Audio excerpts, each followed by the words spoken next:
And these are the discussions that I think coaches either aren't having or they don't know how to have, because we just think like, how can I make a triangle choke better? Yeah. But really the whole question is like, where do you want to be in life? Yeah. Why do you want to be there? Yeah. And realistically, how are we going to get there? Yeah. And how are we going to make you the type of person that gets there? And what are you willing to pay to get there? Yeah. Are you willing to pay with loss? Exactly. Are you willing to suck and fail for the next 3 years to get there in 4 years? And I don't think those conversations are being had. Welcome to the Partizan Podcast. I'm Ben. I'm here with Briana Bowley. You're a nervous system and performance coach for combat athletes. Yes. Tell me about this. God, where do I start? I don't know anything. So I don't know much about that side of things. I guess, you know, either mindset or sports performance or sports psychology. I would imagine it's a very important field, particularly at the highest level of a very stressful, competitive, dangerous sport. But I don't know much about what goes into it. Yeah. Well, to be honest, I kind of, in some ways made it up. Okay. You know, like it's not the kind of thing where like, there's a really clear cut route. But you know, for me, like I come from competitive bodybuilding myself. So I had my own, you know, kind of ups and downs through competing and noticed a lot of like gaps in the industry, got into martial arts and saw the same gaps. You know, and was watching myself and other athletes go through a lot of the same kind of trials and tribulations. And and then kind of running parallel to that, I was also, I cringe as I'm about to say this, but I was doing like life coaching. Yep. You know, like working with very like general population. Enjoyed it to a point, but it was like just, you know, it just didn't have that oomph that I was looking for from a career. And so, yeah, like my personal interest in like learning how to mitigate some of the challenges that I was going through, that athletes were going through, really led me to just put my head down and study like crazy, trying to find solutions for these challenges. And slowly I started attracting people who were like, help me. So the two kind of blended together without me really meaning for it to happen. Did you start with bodybuilders or you went, or you No, so I was a personal trainer to begin with.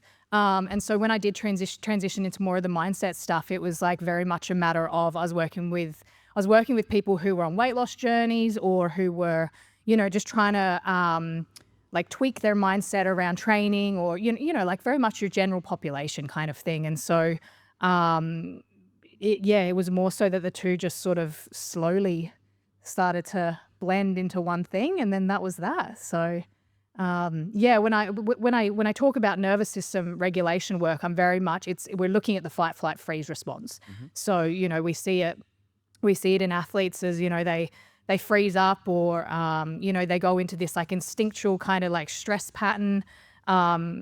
You know, I hear it all the time where these competitive athletes are like, oh, I'm really logical and relaxed in the training room. But then when I go and compete, it just like my brain leaves the building. That's your freeze response. Mm-hmm. So they're all the kind of nuances that I'm working with so that people can bring their best to the comp. Okay.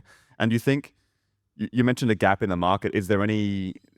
For your general MMA coach, even at the highest level, do they have considerations to these nervous system responses? Are they well educated, or is that where you saw the gap in the market? That's where I saw the gap. Yeah. Because I mean, it's like fighting, bodybuilding, you know, all of the different kind of arenas that I work in are very much like they're survival based sports. They trigger off our instincts, you know, like fighting.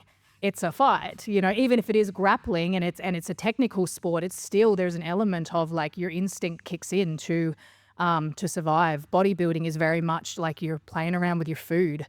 You're, you know, restricting in some cases, and then you're getting up on stage half naked, you know, so it triggers off these survival mechanisms. So it's about almost like rewiring our animal brain so that our more like logical brain is in the driver's seat rather than being in the back seat.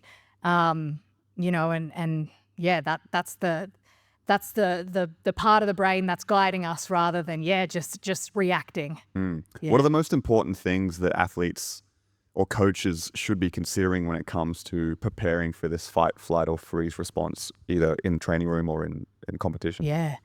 I think just a baseline understanding of it. You know, I think a lot of the time it's one of the most common things that I see from coaches and from athletes for that matter is when they don't understand what's happening, they think that it's just someone misbehaving.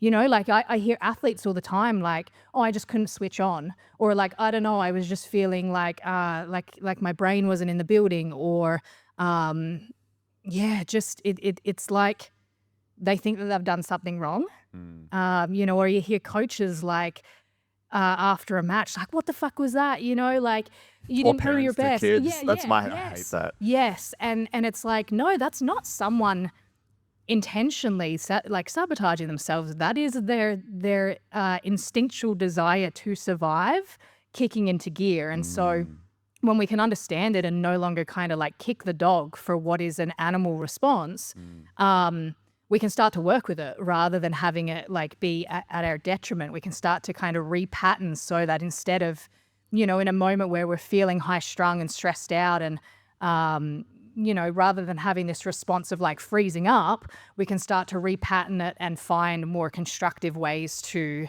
mitigate whatever might be going on.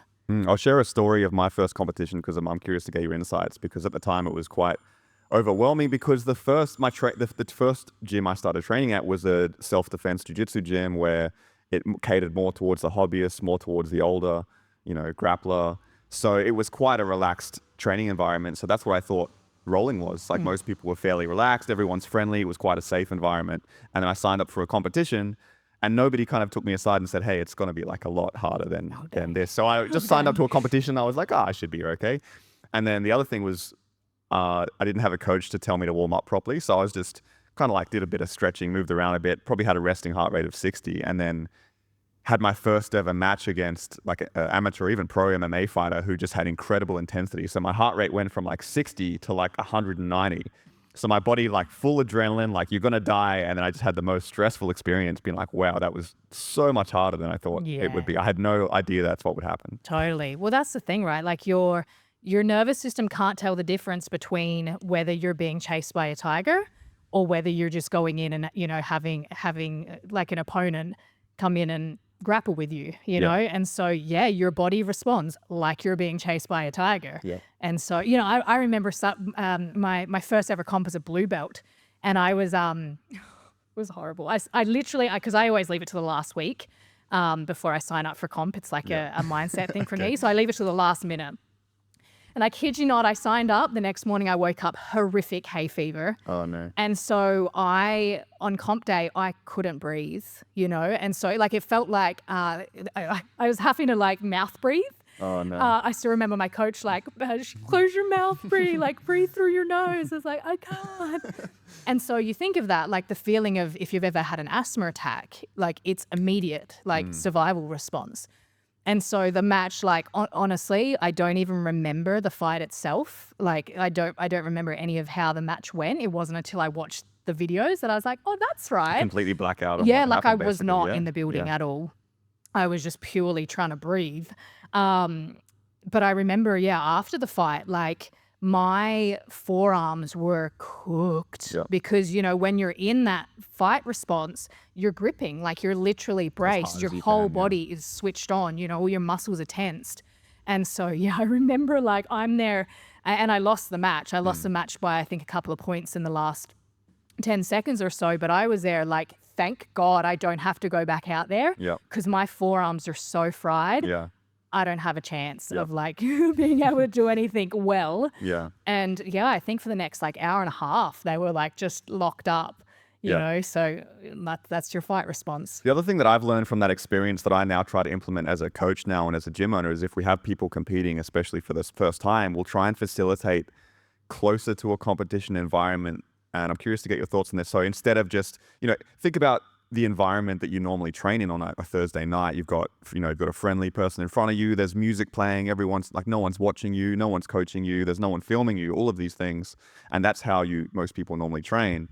But we try to implement, okay, we'll do these fun super fights where, okay, if James is competing in a few weeks, we'll put James against Steven and we'll have people watching, we'll have people filming, we'll have a few people coaching, we'll have a rest in the middle, we'll have no music playing, just to implement some of the environmental factors that they're going to experience. And, a little bit more intensity, a little bit more stakes, even though there are no stakes, it's all mental stakes. So I'm curious about if you would, encourage coaches do more of this sort of training, or what you've learned from how we can prepare athletes to compete. Yeah. Well, I mean, the thing with the nervous system is that it learns through experience. So, even situations that are unsafe, if they're familiar, we'll experience them on some level as safe. So it's about you've got to facilitate the experience that you're going to have prior to the actual experience, so that when that time comes, you're like, yeah, I know how this goes. This is familiar. It's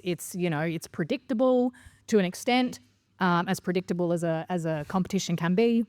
And so you're not going into this completely unfamiliar, unsafe experience. So yeah, I mean, I remember, I can't remember what fight it was, but Conor McGregor, one of his matches, I remember his team were setting him up where he would have these sparring partners. He wouldn't know who he was going to spar until literally the walkout. And they would do this whole walkout. They'd have his teammates, cheering. They'd play his walkout song, and they'd literally, as close as possible to how the match was going to go. They even had his sparring sessions at a similar time to when the fight would be, so late at night, so that it was creating familiarity. But I think kind of the nuance there is that what has someone at their best varies. So, I think for some people, they like the thrill of the intensity of competition. I'm not that person. I like my comps to be almost playful, where it's more like a game than like a fight. I can't think of anything worse than going into, a match with a lot of, the UFC, the drama of the hype and the rivalry and all that. Fuck that. I can't think of anything worse for myself personally. Sure. And so, I'm the opposite. I'm very I want the comp to be like training. As in, obviously, there's going to be, there's more at, the stakes are higher, so to speak. People are going to go a lot harder. But I go in with the same mentality of this is play, this is fun, and I've had experiences with well-intentioned coaches where they've sort of come on, Brie, and tried to slapping your back and hype me up and future Queensland state champ, and putting the pressure on. And I'm cut that. Yeah. I will pull out of the comp if you keep up, because it's too much pressure for me, and I don't do well in those situations. I can, but I'm not at my best. So, I keep it very no, it's just, I'm just training at a different gym that day, you know? Is it, I guess that leads me to think it's more of an individualistic thing for the athletes to understand themselves, and for the coaches to understand what they need for the best performance? Yes, totally. And I think that's why you've got to, as for coaches, I always suggest take time to get to know why your students are here. Are they here because they want to be a world champion? And are they wanting to be a world champion because they fucking froth the experience of a hard fight? In which case, yes, hype them up, create these almost high pressure rivalry dynamics so that they're attuned to that. Or if they're like me, are they just here to have fun and hang out and get to know people and have a giggle? In which case, keep it really playful. Because if you know what the driving force for someone is, you can really tweak how you communicate with them. You can tweak how you set the environment up to have them at their best. A lot of coaches probably, whether knowing this or not, approach it from almost a selfish perspective of I want all my guys to be the best. And it's hey mate, this is not about you. Just relax. It's actually about the athlete, or like you said, if it's a hobbyist and they just want to do this to test themselves and have fun. It would be unfair for you to project kind of your goals and aspirations. It's almost like vicariously living through your kids. It's hey, let's ask them what they want first, right? Totally. Such an interesting thing, yeah. Makes me think about the same thing, because I feel in the training room, when I'm performing quote unquote the best, is when I'm the most relaxed and when I'm enjoying myself, and similar to you, having fun. But whenever psychologically I'm put into a more high stakes environment, like a competition, I get stiff as well, probably that freeze response.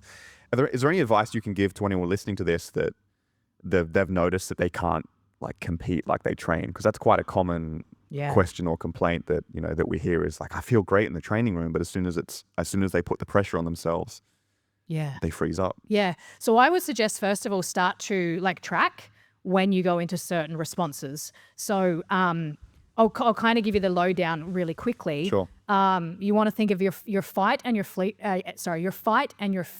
and flight response. We got there in the end. Are very much like a speeding up. So your heart rate increases, your body temperature increases. It's more of that anxious response. And, you know, like you'll feel it in your body as like, like heat, rushing thoughts. Your thoughts tend to be a little bit more lent towards like blame or defensiveness, or like, you know, that kind of attack kind of dynamic. Think of it as like, you know, out in the wild, we see like you back a dog into a corner, they growl. Or of course, you know, if your flight response is the zebra running from the tiger or whatever. Your freeze response is a lot slower. So it's like a slowing down. Your limbs start to feel heavy. Your thoughts are a lot more like self-depreciating. So like, I'm not good enough, or like, what's the point? And it's like you can't switch on. So, you know, you think everything's slower, heavier, colder. Temperature-wise, your body's going to feel a little bit colder, just a little bit denser. So you want to start to track what actually triggers that and when. So I know for me, if I have a round with like a really heavy opponent or training partner, I lean more towards freeze. And I know where that stems from because I grew up with like an older brother and lots of older male cousins. So I was getting beat up all the time, right? I learned that if I wanted to not be picked on, I had to just freeze and wait till they got bored and left me alone, right? So I know that for me, my brain associates that like being caught under a heavy side control as like, I'll just freeze up and wait till they get bored and leave me alone. So once you can start to identify what circumstances trigger off what response, you can then start to figure out ways to mitigate that. So the first step is always actually creating awareness around it. And same for me, like I said, I know that the pressure, you know, like future Queensland state champ, that freezes me up. You know, that makes me want to just not take any action at all. And so because of that, you know, I've learned to really like, I've learned what has me at my worst, and I've learned what has me at my best. So I've been able to, you know, say to my coach, like, please don't hype up the competition for me. Instead, have it be like any other day. I've said to my friends and training partners when they come and watch me compete, like, hey, I want you to just chat to me about anything other than the comp. When I'm warming up, chat to me like, you know, we're just two girlies in the training room, like talking about what we did on the weekend. You know, I don't want to sit there in this really intense state, preparing for a fight, because that's going to freeze me up, you know? Wow. It's something I'm realizing that the top performers understand themselves very well. Yes. Because speaking with Adele was fascinating, speaking with Jake, because she knows, she's been self-aware to observe herself competing. Almost like from a third party perspective, and go, what makes Adele perform the best? And then she has no problem requesting everyone around her to act in a specific way or to support her in a specific way to get her to be her best. And it should, like, it makes so much sense, but those conversations I think aren't really being had in between coaches and athletes. I think the coach, you know, like that must happen all the time where the coach is like, let's go, hyping someone up. And that athlete might not have the confidence, but they might feel a bit awkward saying, actually, I'd rather you just like chill out of it, mate. Like it's all good. And I think that's why it is so important for athletes to know themselves really well, to know what triggers them, to know what has them shy away, to know what has them at their best. But also to know why they're doing something, you know, and it's not to say that, you know, if you're competing that it's got to be because you want to be a world champion. Like, it doesn't have to be to that extent for it to be a worthy pursuit. But if you know why you're doing something, then that kind of, it almost, I find it serves as a permission piece of like, it's now worth me advocating for myself. You know, like, I'm more than happy to say to my coach, hey, I appreciate your good intentions by hyping me up. And I really want to get the best possible outcome for myself and you. So when it comes to me, leave that. You know, leave that for the fighters who want it, for the athletes that want it. And so because I am so clear on why I compete, I'm so clear on why I train, I'm more than happy to advocate for myself because it's what's going to help me get there. Man, that's so fascinating. And what I'm taking away from this as a coach is to have more conversations with the athlete where it's a question of like, what do you need from me to get you ready? Because the answer, the thing that we might not understand as coaches is the answer might be different every single time. Yes. Yeah. And that's why I think you notice that some athletes and coaches have really tight-knit relationships where they just sync and mesh together, and you might have a fantastic coach who's had a lot of success and a fantastic athlete who's had a lot of success, but they just don't mesh. Have you seen this happen as well? Definitely. You know, and I even say, like, as a coach, encourage it amongst your training, you know, your all of your athletes, encourage them to have conversations with one another, because, you know, I mean, this is a thing, like I really, behind the scenes in my own jiu-jitsu career, like I make an effort to reach out to my training partners and say, hey, what are you needing? Like, how can I best support your journey?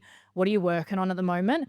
And I'll advocate for what I need as well. And so it's this really cool thing is like, once you start to get, I guess, more attuned to your training partners and what they're needing and what they're working on, like you start to build these really incredible relationship dynamics where like everyone's just building one another and supporting one another to be at their best, you know?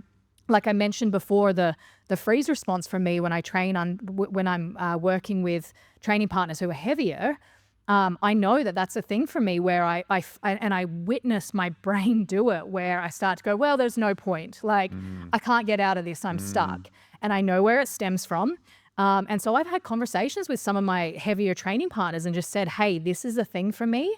I don't want to be the athlete who freezes when I get stuck under a heavy side control. And so, you know, I've said like, it's a response that comes from, I'm hesitant to say the word, but trauma. There's a trauma pattern. There's a bracing pattern in my body that has me react that way. So, you know, the first thing in retraining these patterns, these survival responses, is to experience them in safe places. And so, you know, I've said to training partners like, hey, if you notice I freeze up, check in with me. Yeah. And if I notice I'm freezing up, I need to know that it's okay and you're not going to be like, what the fuck? If I tap out when there's no reason to tap out. I need to know that that's available to 100%. Me without getting judgment or backlash or, you know, any element of like, why'd you quit? Yeah. You know? And so, and they're really supportive of that. And so it's cool because I've been able to say to them like, hey, go for it. Get me in heavy side control and then just stay there so that I can internally be actually like encouraging myself to stay in my body, to stay in the match and start to, over time, repattern that mechanism. Yeah, I'm not sure if you heard one of our first podcast episodes was with one of our members, Sam, who has PTSD from being attacked. And he found that jiu-jitsu was such a powerful tool for overcoming that. But because it was obviously very challenging for him because whenever somebody would touch his face, he would just have that complete response and he would get incredibly aggressive. And he's like, I'm not an aggressive person, so I don't understand where this comes from. Fight response. But it was exactly that. It was this, that he had those discussions and he had a safe enough training room where he could ask his training partners, hey, look, this is what's happened. It's really important. Like exactly what you just said. Yeah. And it's really important too that people understand, because you can see how that would happen where if somebody doesn't understand the situation, if somebody taps, they might go, oh, you're not in a submission. And it's like, no, that's not the fucking point, mate. Yes. Like you need to, you know, there's a lot more complexity to people than just the sport itself. Yeah, totally. And I think that is why like I'm so passionate about coaches understanding this stuff, because you, like I said, you can start to identify that like your gym members' responses to stuff, it's not them misbehaving, you know, like it would have been really easy in that dynamic, you know, seeing this guy go into this fight response because of trauma would have been really easy to be like, well, he's just being a dick, like he's throwing a tantrum, you know, when you can see it for what it is, which is just animal instinct. It's like, no, he's just trying to survive. You know, there's a fear response here and he's just doing the best he can to survive with the tools that he had available to him at that point. You know, and so it's no longer like, oh, he's just misbehaving. It's like, no, he's just doing what humans do when they feel a little bit threatened. Yeah. Do you have any advice for coaches that might not be informed about trauma? They might not know anything about this. They're just trying to run a practice on how they can better be considerate of people that have had those experiences. get me in. Started. Let me run a seminar at your gym. Yeah. I think just I think just have the conversations, like have the conversation. Again, I almost feel like I'm repeating myself here, but like ask the questions, like what brings you to jiu-jitsu? And because I think this is the thing, right? Like martial arts, more often than not, martial artists get into this world because they've had something happen. Yeah. I think it's more rare for someone to get into martial arts because they're like, oh, that could be fun, and that it's something like a family lineage thing. Yeah. I think that's a lot less common than, I got into it because at some point in my life I felt vulnerable or I felt stripped of my power, and so a lot of the time combat sports athletes are doing it because they're trying to get their power back, or they're trying to reduce the level of vulnerability they feel. They're trying to create more safety. And so, knowing that that's the case, I think it's important for coaches to be like, hey, like what brings you here? And be a safe enough space where like if someone does say, hey, I had this thing happen, that you receive it well and can kind of like hold that. It kind of makes me think about power dynamics and hierarchy, because I've seen a lot of gyms where the expectation is, if a higher belt asks you to roll, you have to say yes. Which is crazy, right? Like, but that's just it's me too. But it's like you're a grown adult. You can train with whoever you want. Yeah. If somebody doesn't make you feel safe for whatever reason, don't train with them. Yes. If you're 50 kilos and they're 130 and you're scared you might get injured, yes, don't train with them. It's exactly. completely, and I guess it comes back to, speaking to coaches and gym owners, understanding that people need to know that they can say no to people. Yeah, and I think it's, again, like when you know who you are, you stop taking things personally, because I think that's the thing. The key is to not, if someone says no to rolling with me, don't get me wrong, there's a small part of me that's like, wait, do I smell? Like, do you not like me? Like, did I do something wrong? And that, again, that's a very human response. It's, we want to belong. We want to feel like we fit in. But, to step back from making it mean anything, you just sort of, who knows what's going on for them, like they may just be working on a particular element of their game and I don't fit that. I don't fit them wanting to work on that. Because I think that's part of it. Like we don't want to say no to someone in case they take it personally, and I've had that experience where I've said no to rolling with people, not because it's about anything to do with them, but because in one particular instance I have in mind, I said no to rolling with someone purely because they reminded me of someone that I'd had a scary experience with. So it wasn't about them. It was that there was just a single trait that was like, oh, occasionally that reminds me of this person. Yeah. And so for now, until I get to know you better, it's a no. Yeah. And it got taken really personally and out of context and became this whole kind of blow up.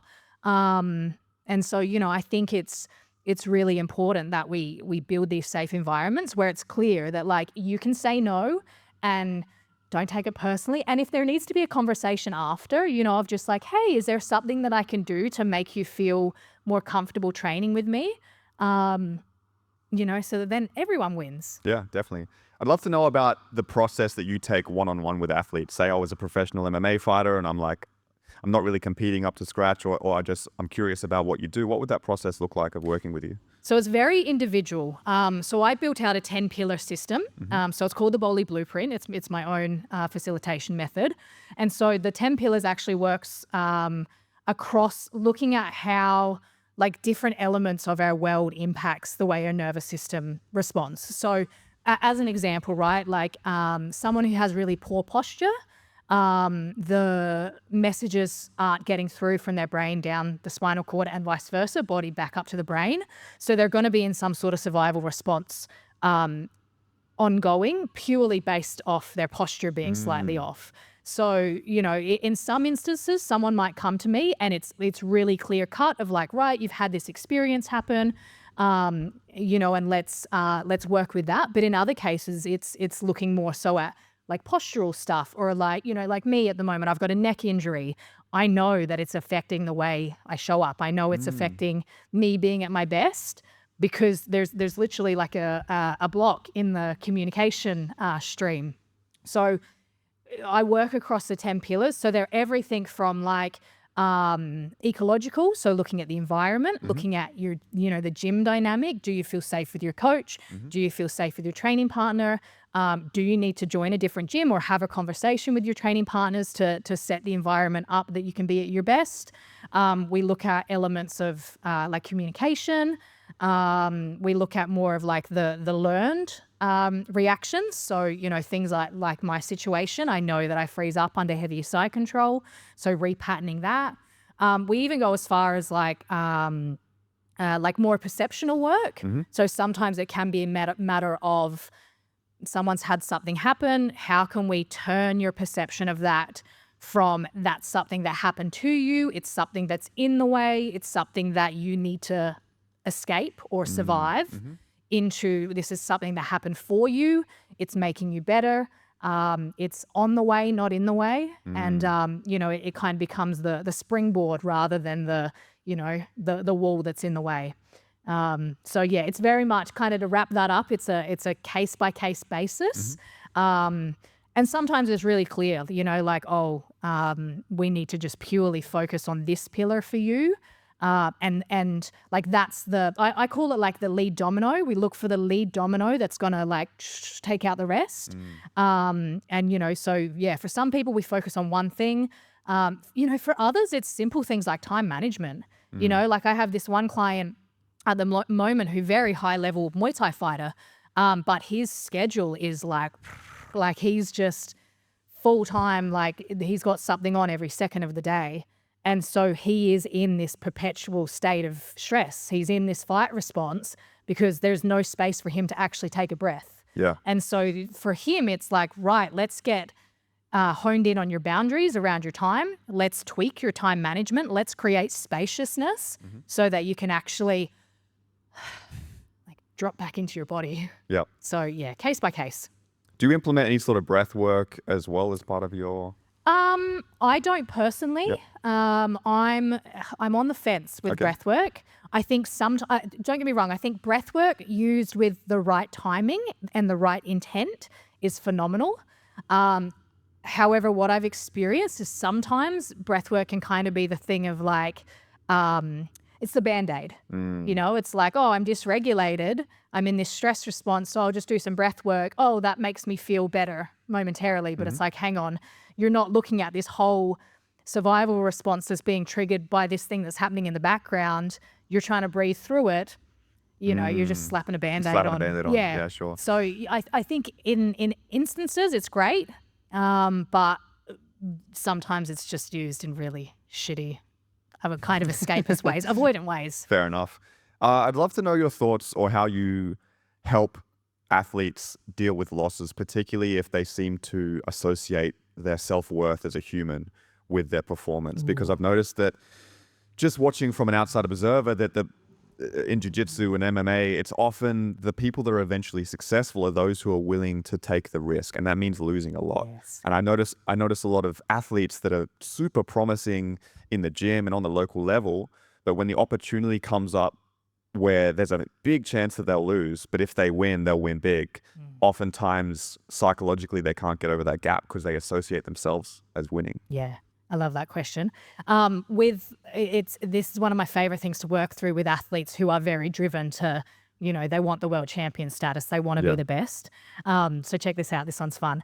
We think of it as like you're going into fight, flight, freeze when you're either trying to avoid being the prey or be the predator to avoid starvation, right? So you're either trying to like move away from losing something or you're trying to gain something. And so when I work with those athletes, it's identifying, this is going to sound a bit strange, but it's identifying where you lose when you win and where you win when you lose. So it kind of comes back to like when you're really clear on why you're doing something, and I have athletes come to me say, oh, I just want to be the best. But why do you want to be the best? Yeah. Like what's under that? Yeah. And, sometimes it's, well, I just want to be a really incredible role model that I never had, or I want to know myself at the deepest level, or I want to have a a series of really epic, exclusive experiences in my life because X, Y, Z, So getting really down to that core why, so that then you can see that like winning is sometimes setting you up to lose. Yes. And losing is setting you up to win. It's getting you closer to where you're wanting to go. So because if you're, to come back to the kind of prey-predator model, if you're trying to win, then you're trying to be the predator. You're trying to make sure you don't starve, right? If you're trying not to lose, you're avoiding being preyed upon. You're avoiding being eaten. And so when we can balance out that perspective and see where you're winning when you're losing and you're losing when you're winning, there is no longer anything to want to run away from, and there is no longer anything to run towards. You just get to be. Does that make sense? Yeah. Then it becomes like you're just going out there to just be yourself. You're just showing the fuck up. Yeah. You don't have to be this way or do this thing or get it right or avoid getting it wrong. You just show up. And so when you can kind of compete from that place, like, it's like cutting through the noise, like you're not having these like hormonal fluctuations and cortisol spikes and all sorts of crazy stuff. You're just like, it's just a walk out in the park. And these are the discussions that I think coaches either aren't having or they don't know how to have, because we just think like, how can I make a triangle choke better? Yeah. But really the whole question is like, where do you want to be in life? Yeah. Why do you want to be there? Yeah. And realistically, how are we going to get there? Yeah. And how are we going to make you the type of person that gets there? And what are you willing to pay to get there? Yeah. Are you willing to pay with loss? Exactly. Are you willing to suck and fail for the next 3 years to get there in 4 years? And I don't think those conversations are being had. Yeah. But it's such a challenging conversation to have. Totally. I had a client who, national champ, multiple time national champ, and he's been training for like, I don't know, 25 years, something stupid. He, that cliche kind of like weapon in the training room, gets out in comps and just freezes. And, like he had said to me, he's like, I find when I go to comps, I'm playing not to lose. So he wasn't willing to take those risks. He was very much like, wait for the right moment, and then the right moment never came. So he'd lose in these silly situations because he just wasn't really willing to take the risk.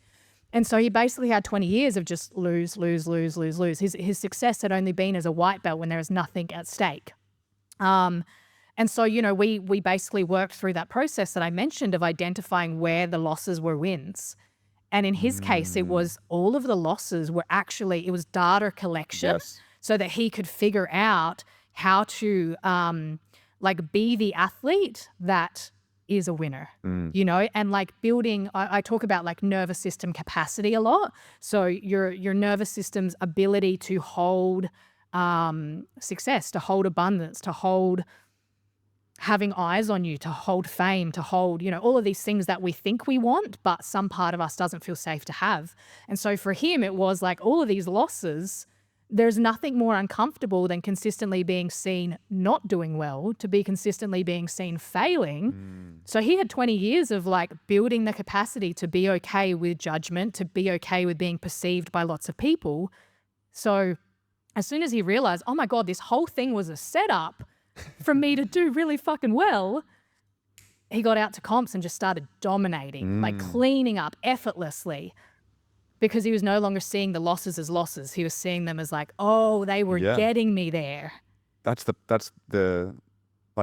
a fantastic book called The Ego is the Enemy, and it makes me think of that because it's like you're attaching your self-worth to winning the comp next month and not entering the competition at the black belt division or doing ADCC trials because you might lose is what's holding you back. Yeah. It's fascinating. But and this is why, like, I spoke to Lachlan Giles recently, and what I've admired about him is that he takes every opportunity as data gathering. Yes. So he'll lose first round at ADCC and he'll go, oh, that's interesting, my guard was passed.